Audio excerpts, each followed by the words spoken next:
The Phantom of the Wheat Field. The vast wheat field stretched endlessly under the pale moonlight, its golden stalks swaying gently in the cool breeze. Farmers in the nearby village avoided the field after sunset, whispering tales of a sinister presence that haunted its rows. They called it the Phantom of the Wheat Field, a vengeful spirit that guarded the land with a fierce, unrelenting hunger. Jenna, a young journalist, didn't believe in ghosts. She was eager to write a story debunking the local myths and set out one evening armed with her notebook, camera, and flashlight. The villagers warned her not to go, but Jenna brushed off their concerns.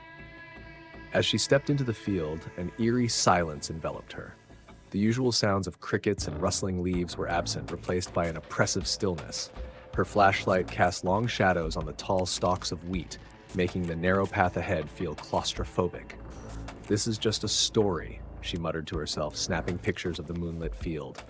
The deeper she ventured, the more unsettling it became. The air grew colder, and the breeze felt like icy fingers brushing against her skin. Jenna shook off the creeping unease and pressed on. Suddenly, she heard it. A faint, mournful wail carried on the wind. She froze, her heart pounding. "It's just the wind," she whispered, but the sound grew louder, more distinct. It was a cry of anguish, chilling and inhuman.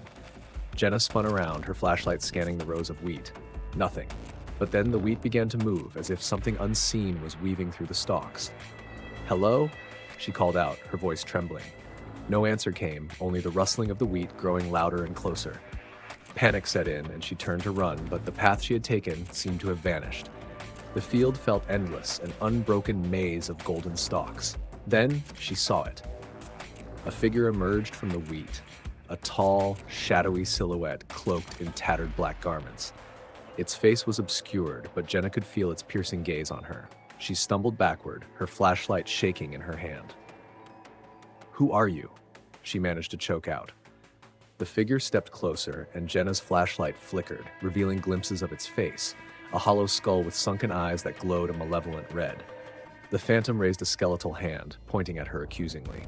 "You trespassed," a voice rasped, low and echoing, as if coming from the depths of the earth.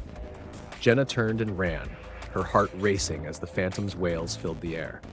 The wheat seemed to grab at her, pulling her back, but she pushed forward, desperate to escape. Finally, she burst out of the field and onto the dirt road. She didn't stop running until she reached her car, slamming the door shut and speeding away. The villagers found her the next morning, trembling and pale, her camera missing, her notebook filled with frantic, incoherent scribbles. Jenna left the village that day, vowing never to return. But the wheat field remained, its golden stalks swaying under the sun as if nothing had happened. And at night, the phantom waited, ready to guard its domain from anyone foolish enough to enter.